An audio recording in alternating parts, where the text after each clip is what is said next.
guretzako ja beste modalidade bat, eta guretzako ja ez da zerikusirik, bata mendia,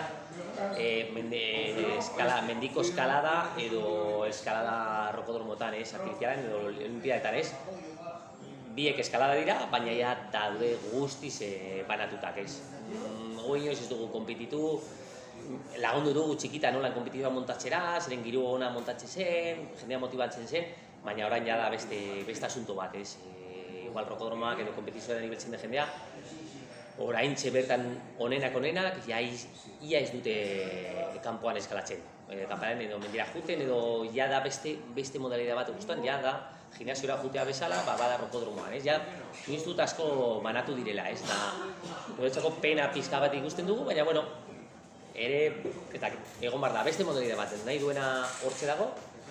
baina ez dakit, igual txarrena gazte guztiak ia gehienak juten direla horruntza, beste kiroletan bezala. Orduan, pizka pena, hortika, baina, pizka bat, hobeto igual mendira dintzako, zeren jende gutxeago dago mendia. Orduan,